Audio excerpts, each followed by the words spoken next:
Tá.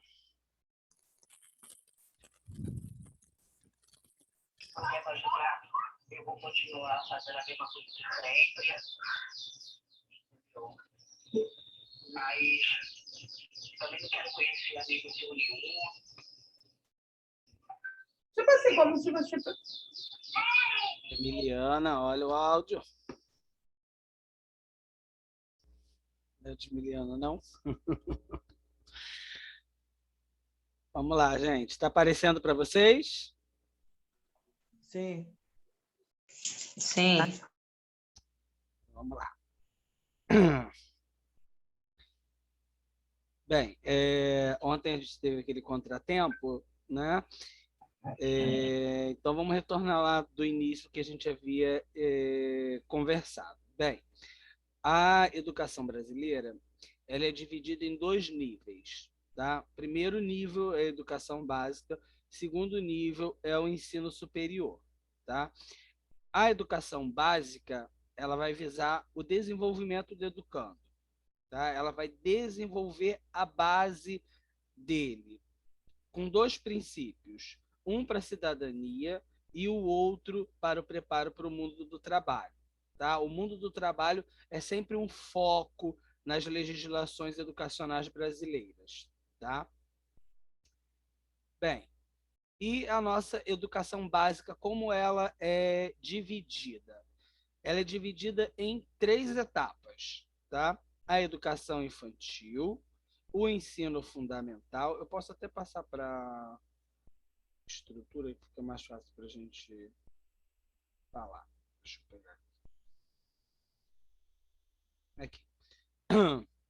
Nossa educação básica. Como ela é dividida? Educação infantil, que vai de 0 a 5 anos. A educação infantil é dividida em duas partes. Tá? Primeira, de 0 a 3 anos, que é a creche, e de 4 e 5 anos, que é a pré-escola. Ok? A educação infantil tem como principal objetivo o desenvolvimento integral da criança, tá? Seus aspectos físicos, motores, linguísticos, sociais. É uma etapa de desenvolvimento, tá? Já no ensino fundamental, que são de 9 anos, né, que começa lá do primeiro ano, que é a alfabetização, até o 9º ano, ele tem outros objetivos. Ele também é dividido em duas etapas. Tá? O ensino fundamental 1, que é do primeiro ao 5º ano, que está voltado para o desenvolvimento do letramento e da matemática, aprendendo noções das outras ciências, mas com foco no letramento e na matemática. Tá? E o 6º ao 9º ano, que vai aprimorar, para além da linguagem e da matemática, as outras ciências. Né? Vai expandir os estudos das outras ciências. Tá? Geografia, história, a língua, né? A própria língua inglesa, educação física, entre as outras, artes, né? Então, o ensino fundamental, gente, ele vai ser a maior etapa da educação básica, tá? Não se esqueçam disso. Ela é formada por 9 anos, ok? Hoje nós temos uma discussão muito grande que é a respeito da alfabetização, né? Porque alguns teóricos entendem a alfabetização como processo, ou seja, a criança tem ao longo da vida para ser alfabetizada. Ok. Agora, a retenção do código, isso se dá quando? Se dá no primeiro ano? Se dá na educação infantil? Né? Em que período a criança, de fato, deve ser alfabetizada? Né? A gente sabe que em muitas escolas de educação infantil as crianças já saem quase alfabetizadas, né? com o código, compreendendo o código ou decodificando, né? Em outras escolas, por outro lado, elas têm até 3 anos para serem alfabetizadas, né? Do primeiro ao terceiro ano, que também precisa ser analisado. Vocês vão ter uma disciplina de alfabetização que vocês vão ver que a alfabetização ela se dá enquanto processo, né? Uma coisa é processo de alfabetização, outra coisa é processo de letramento. São coisas distintas, ok? Terminou o ensino fundamental, vamos para a última etapa da educação básica, que é o ensino médio, que tem no mínimo 3 anos. Por que no mínimo 3 anos? Porque normalmente os cursos profissionalizantes, porque o ensino médio ele pode ser um ensino médio regular, que são aqueles 3 anos de formação geral, com todas as disciplinas, ou ele pode fazer um curso de ensino médio integrado ao profissionalizante, né? Que é quando ele sai com uma formação técnica, sai voltado para o mundo do trabalho, tá? O ensino médio, gente, vai aprimorar toda a base que nós tivemos no ensino fundamental e vai ampliar os estudos desses alunos, tá? É uma etapa de consolidação, ok? Para além disso, o ensino médio no Brasil ele passou a ser direito há muito pouco tempo, né? Até a 93, 94 de 96, no início, não tinha o ensino médio como obrigatório e gratuito, né? Então, muitos de nós tivemos que comprar livros, não tinha ônibus gratuito sempre, né? Era uma dificuldade, nem todo mundo fazia ensino médio, né? Acredito que muitos de vocês tenham comprado livros no ensino médio, né? Tenham passado por determinados sufocos que a gente passa, né? Gente, até aí tudo bem? Alguma pergunta? Tudo bem. Tudo bem, Rodrigo. Ok? Então vamos lá. Então, essa é a etapa obrigatória, tá? Essa que a lei estipula como etapa obrigatória. Acabou a etapa obrigatória, nós vamos para o nível superior, tá? Ou educação superior. O que é essa educação superior? É a universidade, tá? Legalmente, universidade e faculdade são coisas distintas, tá? A universidade é um conjunto de faculdades. A faculdade é quando é direcionada a uma área específica. Por exemplo, faculdade de pedagogia, né? É uma faculdade voltada especificamente para a área de pedagogia. Universidade de Vassouras é uma universidade onde nós temos diversas faculdades, tá? Centro universitário é outra também. É um número reduzido de faculdades. Não tem obrigação de desenvolver pesquisa, né? Quando a gente fala em universidade, é um espaço onde existem 3 pilares: extensão, ensino e pesquisa, tá? Extensão, ensino e pesquisa, tá? São os 3 pilares da universidade, ok? Bem, então como que a gente tem o ensino superior? O ensino superior, ele tem, vocês estão vendo aí, 2 de amarelo e nós temos 2 de verde. O primeiro amarelinho aí são os cursos sequenciais, né? São os cursos complementares da graduação. Eu fiz uma graduação em letras, por exemplo, e não tinha habilitação em inglês. Aí eu fiz um sequencial para tirar habilitação em letras. Eu não fiz uma outra faculdade para ser professor de inglês. Eu só complementei, né? 6 meses, 1 ano, em média, que é o que dura, tá? Depois nós temos o curso de, inclusive, se algum de vocês já tem graduação, vocês podem fazer o sequencial, né? Não precisa fazer, depois que vocês terminarem essa, por exemplo, você pode fazer uma segunda graduação, desde que seja na mesma área, em menos tempo. Tá? 1, 2 anos, no máximo, você faz uma outra habilitação.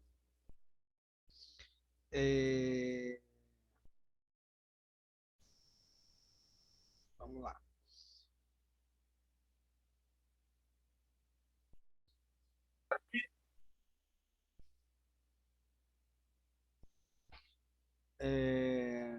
Depois nós temos os cursos de graduação. Né? O curso de graduação é o curso que forma especialistas em determinada área, né? Que gradua, que dá habilitação. Tá? Nós temos 3 tipos de graduação. Nós temos a graduação tradicional,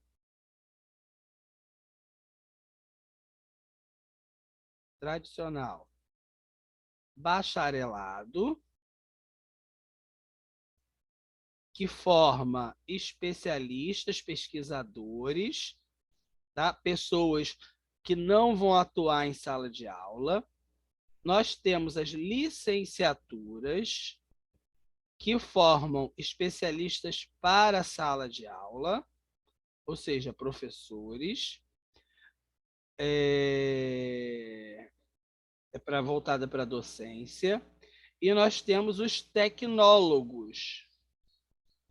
Os tecnólogos são aqueles cursos voltados para uma área muito específica, tá? Que não precisa-se de tanto tempo para estudar. Se forma para um técnico, para uma área restrita. Tá? Tecnólogo em gestão de RH. A gestão de RH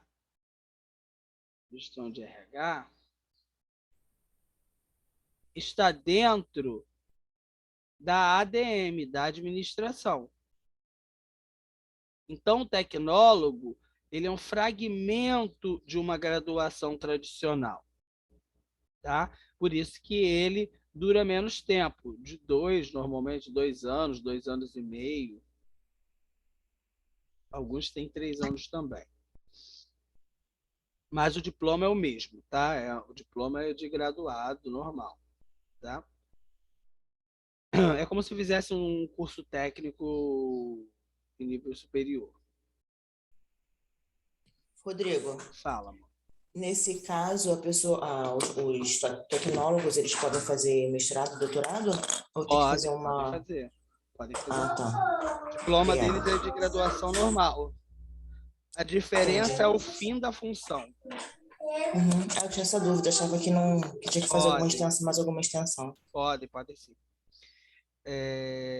Então, vamos lá. Depois da graduação, nós temos a pós-graduação, que é dividida em 2 também. Lato sensu e estrito sensu. O que é a lato sensu? A lato sensu é uma pós-graduação, que é o que a gente chama de pós-graduação, né, normalmente. Ela é que forma especialistas. Tá? Tem o foco em uma área específica também. Vai aprimorar os estudos da graduação em uma área específica de dentro da graduação. Por exemplo, Rodrigo, eu quero ser especialista em orientação educacional, que é uma parte da graduação de pedagogia. Né? Eu quero me aprimorar em educação, em orientação educacional. Eu vou fazer uma lato sensu, uma especialização em orientação educacional. Muitos saem para fazer psicomotricidade, gestão, né? Depende do foco que vocês têm. Né? A especialização, ela tem vários períodos de duração, vocês vão ver aí que tem pós-graduação de 3 meses, pós-graduação de 6 meses, de 1 ano, de 2 anos. Normalmente vão até 2 anos, tá? Depende muito do curso. E nós temos a estrito sensu. A estrito sensu é a que forma os pesquisadores e professores universitários, tá? Que é o mestrado, que formam os mestres. Depois do mestrado, você vai para o doutorado, que formam os doutores. Depois nós vamos para o pós-doc. Mestrado, 2 anos. Doutorado, 4 anos. Pós-doc, 2 anos. Tá? Então, são mais 8 anos aí de estudos. Quem chegar no pós-doc, chega no final da reta. Tá? O mestrado, o doutorado e o pós-doc são todos voltados para a formação de docência universitária. Tá? Não necessariamente quem vai fazer o pós-doutorado, doutorado, mestrado, vai querer dar aula, né? Mas ele se torna habilitado a, né? Ele se torna uma referência, ou seja, ele é mestre naquela área, ele é doutor naquela área, ele se torna uma referência naquela área. A diferença do doutorado, do mestrado para a especialização é que dentro do doutorado, do mestrado, nós estamos dentro de uma grande área, né? Eu não sou mestre em orientação educacional, eu sou mestre em educação, né? Eu sou doutor em educação, né? Rodrigo, Fala, amor. vai faltar pouquinho para você, mas vai ser o fim, não. Vai ser o começo de tudo. Ah, é verdade. Ah, Falta... novinho, garotão, lindo, maravilhoso. Ó. Não, Emiliano, eu prometi que quando chegar no pós-doc, aí acaba. E eu vou te sossegar. Acaba nada, vai ser o começo de tudo. Quem sabe o nosso secretário? Ih, tô fora. Rodrigo, Fala, amor. então só para ver se eu peguei aqui, porque eu estava fazendo um negócio, mas eu estou ouvindo. Então, lato sensus é o pós, e o Isso. estrito sensus é o doutorado. Estrito sensu, mestrado, doutorado e pós-doutorado. Tá, e o latus é o pós, né? Pós-graduação. É o que a gente chama, tudo é pós-graduação, mas lato sensu é o que a gente chama normalmente de pós-graduação, tá? É o que a gente, assim, no caso, muitas vão fazer depois que sair da graduação aqui, né? Isso, que é especialização, tá? Entendi, obrigada. Vamos lá. E nós temos a extensão.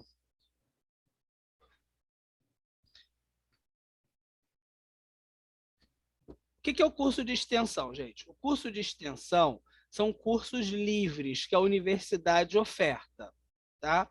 São cursos voltados para áreas específicas, são cursos de curta duração, pode durar 1 mês, 2 semanas, né? Tem normalmente nas férias, vocês acham em várias universidades, vocês podem procurar que tem a área de extensão nas universidades. São cursos que não têm pré-requisitos, tá? Qualquer um pode fazer um curso de extensão, tá? Você ganha um diploma, ele não te profissionaliza, mas são cursos complementares, tá?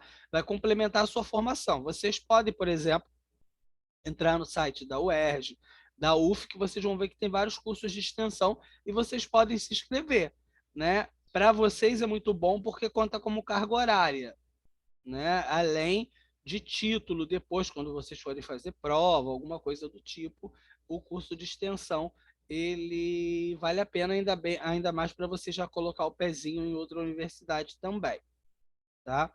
São cursos... Fala. Esses cursos de extensão eu consegui fazer vários durante a pandemia, o período que eu estava trabalhando em casa no remoto. Durante a pandemia eles ofertaram bastante, né? Eu consegui fazer bastante, eu estou com bastante certificado já até, acho que eu já até tenho o suficiente para colocar quando precisar, né, quando eles precisarem, começam a... né? Aí eu já tenho bastante. Marcela aproveitou, aproveita então também. Eu fiz.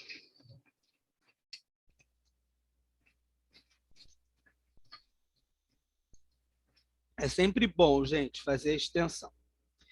Bem, aí nós falamos da educação regular, né? Só que nós sabemos que ao longo dos anos escolares, nós temos crianças, jovens, adultos, que precisam de um olhar mais aprimorado, precisam de uma adaptação curricular, né? Precisam que a educação tenha um olhar diferenciado.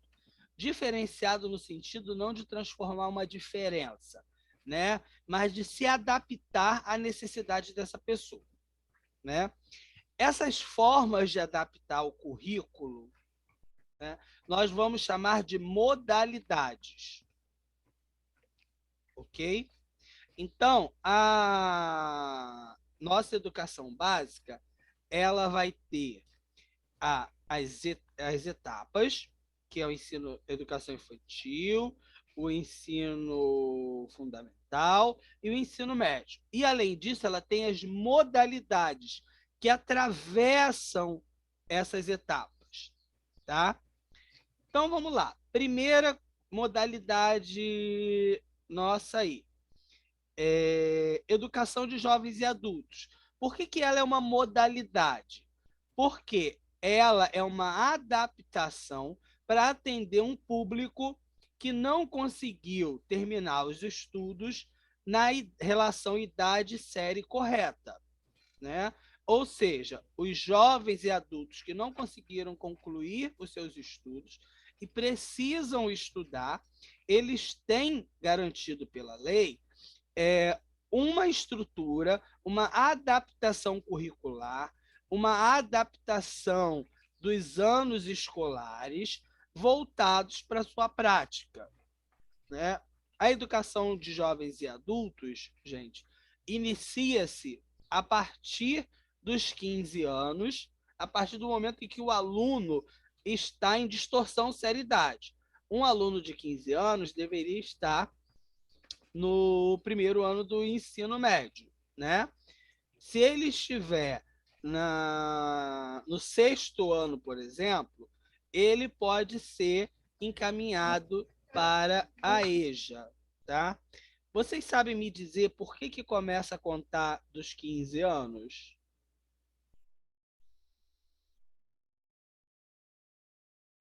Alguém imagina?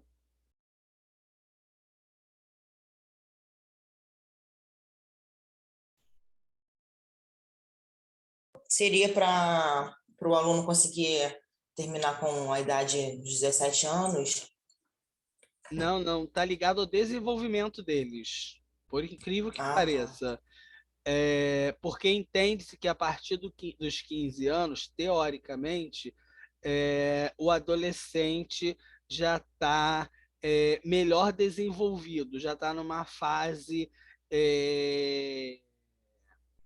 já de autonomia, né? Então, a partir dos 15 anos, a partir do dia que ele completa 15 anos, ele pode ser matriculado na EJA.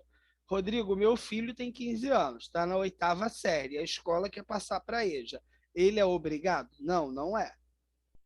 Tá? Ele não é obrigado a passar para a EJA. Ok? Ele está seguindo o fluxo. Por que a EJA é importante, gente?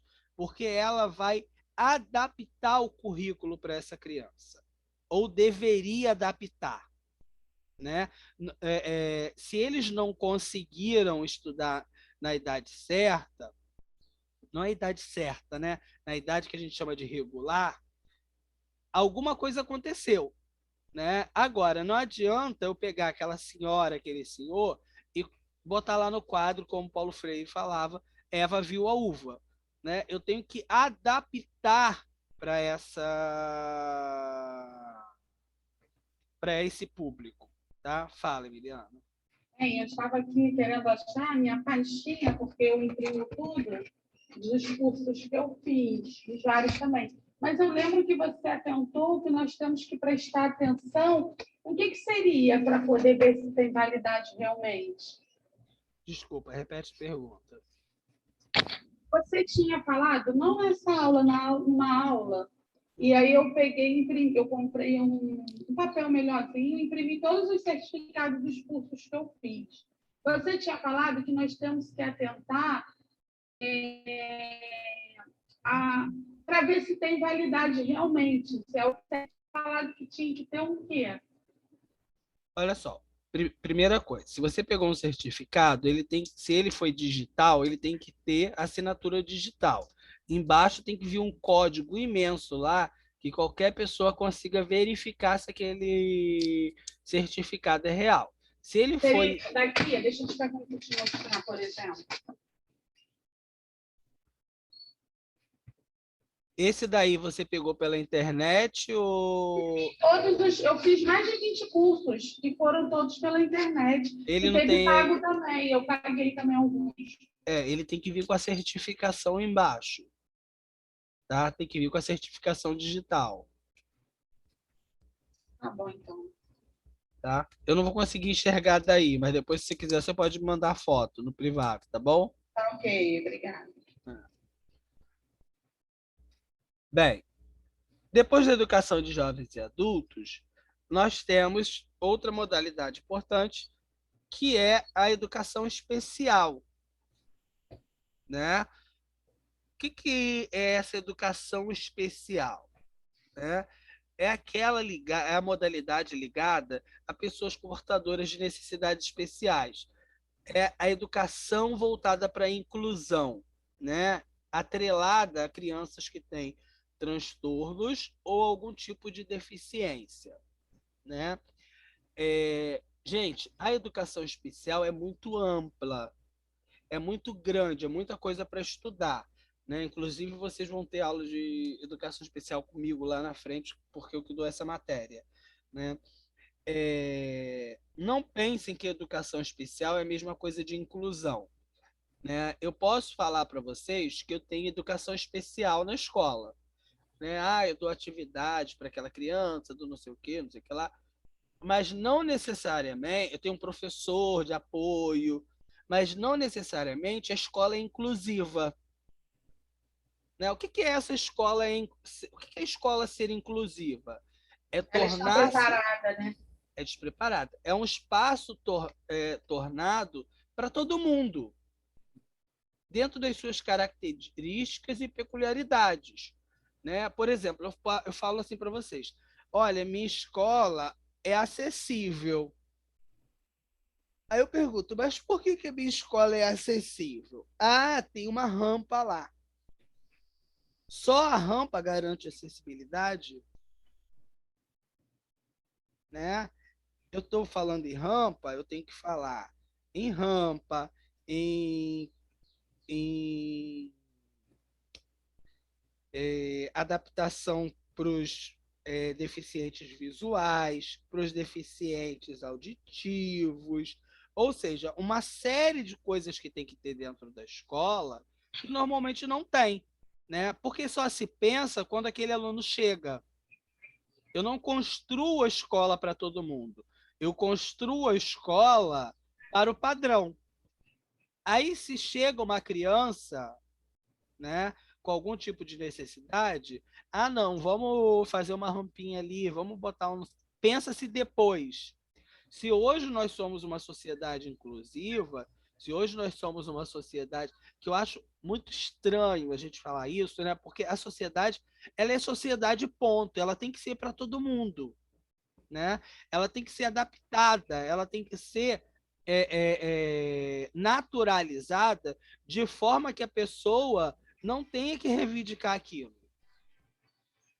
Não tem que reivindicar a necessidade de ter uma rampa para ele ter acesso a um espaço, né? Não tem necessidade de reivindicar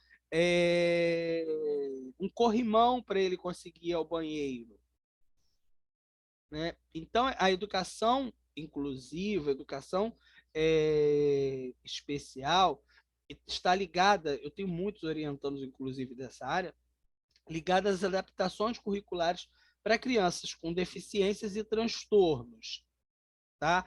E aí nós temos um emaranhado de coisas, gente. É uma área que precisa de muito estudo, né? Porque se a gente pega uma criança com determinada necessidade e a gente não sabe lidar com aquela criança, a gente pode piorar o quadro daquela criança, né? Eu não sei lidar com o autista. O que que eu preciso saber para lidar com o autista? Né? Que nem todo mundo sabe. Eu sou muito crítico quanto a isso. Eu acho que vocês deveriam ter aula de inclusão, de educação especial, desde o primeiro período. Para mim, vocês tinham que ter, todo período tinha que ter essa disciplina, uma voltada para cada especificidade da criança, porque é esse público que vocês vão ter dentro da escola, né? E vocês vão descobrir como, né? Até aí, ok?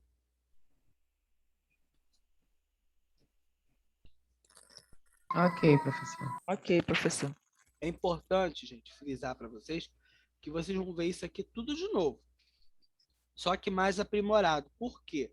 O currículo de vocês traz todas essas modalidades. Vocês vão ter uma só de educação especial, vocês vão ver toda a legislação de educação especial, vocês vão ter de EJA, assim como vocês têm de educação infantil e das outras, tá? Bem, e nós temos a educação profissional. Por que a educação profissional é considerada uma modalidade? Porque ela é voltada para os alunos que têm alguma aptidão laboral, né? Teoricamente, ela é voltada para aquela pessoa que já tem uma aptidão já pré-estabelecida. Nossa, aquele aluno ali sabe fazer desenho de casa, que é uma beleza. Ele tem uma aptidão para a área. Gente, esqueci o nome do curso. Edificações. Para a área de edificações, né? Então, teoricamente, faria educação profissional, que é em nível médio, né? Aquele aluno que já tem convicção, que já tem aptidão para o seu desenvolvimento técnico, tá? É a área, é a etapa da educação básica, é uma modalidade da educação básica, onde vai se aprimorar a prática, onde vai se aprimorar a ciência, a tecnologia, né? São cursos que normalmente não têm tanta formação para a área de humanas, são voltadas mais para a execução laboral mesmo, né? Para a prática.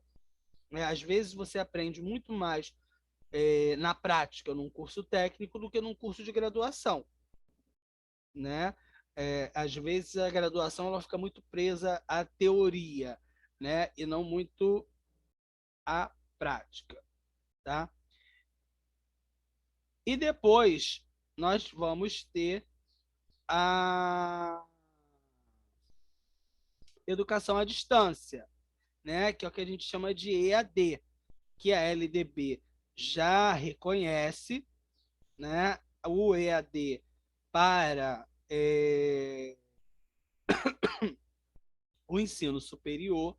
A educação básica a gente não tem EAD, né? Você não faz o ensino fundamental uma criança de 15 anos em EAD, né? Nós temos formas de arrumação diferentes no ensino fundamental e médio, né? Apostilas, que a gente chama de semipresencial, né? Mas não 100% EAD, tá? Na graduação já se aceita, né? Erroneamente, porque para mim é um absurdo, 40% do total do curso de graduação ser em EAD e 60% presencial, né? Eu não concordo, para mim deveria ser ou 100% EAD ou 100% presencial, né? A lógica de se fazer o curso EAD, transformar disciplinas em EAD, é uma lógica para atender mercado, né? Vocês vejam só, hoje, daqui a pouco eu dou aula para uma turma porque vocês têm uma disciplina que é EAD mesmo. Essas aulas que vocês têm ao sábado São aulas semipresenciais, não são EAD, ou seja, metade é presencial e metade é online. E tem uma disciplina que é EAD mesmo, né? Que eu só tenho 5 encontros com os alunos ao longo do período inteiro, que é Dinâmica das Relações Étnico-Raciais, né? Que são encontros para a gente tirar dúvida e tal. A gente ainda não tem na pedagogia tantas disciplinas, mas veja só, eu dou aula hoje para 2 turmas de dinâmicas, mas eu só vou receber por uma carga horária, né? Se tivessem 3 turmas para dinâmica, eu daria aula para as 3 turmas e seria o valor de uma turma só, né? Porque é considerado EAD. Então, o professor, quando dá aula para EAD, ele atende uma lógica do mercado, né? Para instituição é lucro, né? O professor não.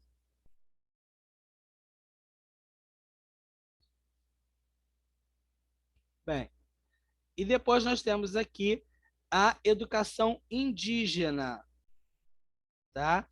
A educação indígena, gente, vocês vão ver que na maioria das vezes vai aparecer dentro da educação especial, tá? A educação indígena, já desde a Constituição Federal, é uma garantia para os alunos. Tomem cuidado com os termos, tá, gente? Quando a gente fala índio, a gente está falando dentro de uma palavra que já está categorizada, né? A gente imagina índio de uma forma muito alegórica, né? É um termo já cheio de preconceitos. Então, a gente não usa mais o termo índio, a gente usa o termo indígenas ou povos originários, tá? A gente não usa mais a palavra índio, ok? Então, o que garante a lei a eles? Primeiro, a adaptação curricular, né? O ensino tem que ser ministrado tanto na língua portuguesa como na língua materna deles. Primeiro, eles são alfabetizados na língua materna deles. Por exemplo, Tupi-Guarani, né, Pataxó, e depois em português, garantindo-se a manutenção e o respeito da sua cultura. Ok? Tem que ser garantida a manutenção da cultura dessas crianças. É uma forma de manter viva a cultura indígena brasileira, né, dos nossos povos originários. Eles seguem a mesma estrutura: educação infantil, ensino fundamental, tem EJA, né? Fala, Emiliano.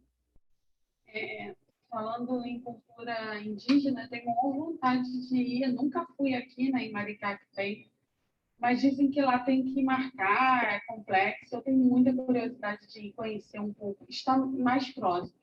Eu me apaixonei nos encontros que teve de inclusão, aí vendo o trabalho deles, eu assim, me fascinou. Aí, enfim, aí um dia, quem sabe a gente faz junta todo mundo aqui e vamos lá para poder conhecer um pouco desse espaço, né? Acho que seria legal. Vou ver se eu combino com vocês. A visita agora é mais complicado, né? Por causa do Covid. Mas a gente pode marcar uma conversa online com a diretora da escola também, para vocês já saberem, né, como que funciona. A minha pesquisa agora do doutorado é educação indígena, né? E eu pesquiso uma das tribos. Depois eu falo mais um pouco para vocês sobre a pesquisa e quem sabe eu consiga trazer uma das diretoras para falar um pouco com vocês também. Bom? Mas é bom sim, é importante vocês conhecerem, falarem sobre, lerem sobre, né?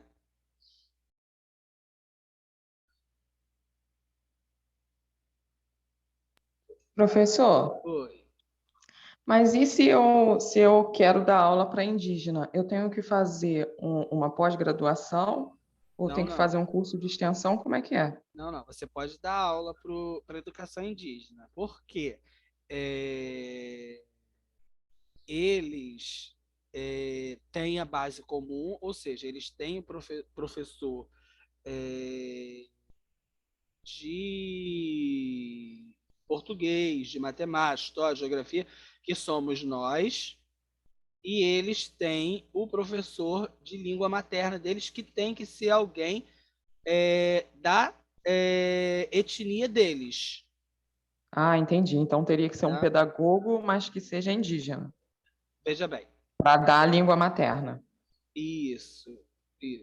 Para eles terem a língua materna, não pode ser uma pessoa que não seja da etnia deles, tá? Só quem pode dar aula de Guarani é quem é Guarani. Inclusive, para dar aula, eles precisam apresentar um documento da tribo. Por exemplo, se ele veio de uma outra tribo para dar aula na tribo de Maricá, ele tem que apresentar um documento daquela tribo garantindo que eles são daquela etnia, né?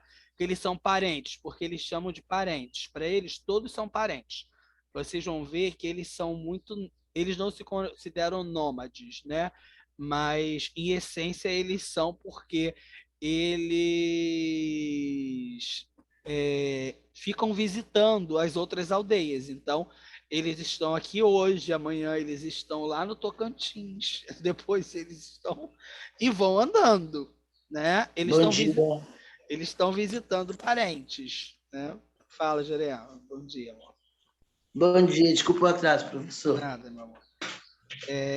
Então, Rodrigo, fala. ele tem a dúvida, formação, no caso, quem que vai dar, ele estudou para isso? Estuda, tem a formação. Tem formação de professores indígenas, tem um Programa Nacional de Formação de Professores Indígenas, começou lá na Universidade Federal de Minas Gerais, e depois outras universidades foram aderindo, inclusive em curso normal também, tá? Eles têm que ter desafio, né? Muito legal. eles têm que ter alguma licenciatura. Fala, Rosana, você me perguntar alguma coisa. Não, Rodrigo, a Emiliana já perguntou antes, eu comecei a falar, ela falou e perguntou a minha dúvida. Tá tudo bem, obrigada. Vamos lá, gente. Alguém quer perguntar alguma coisa?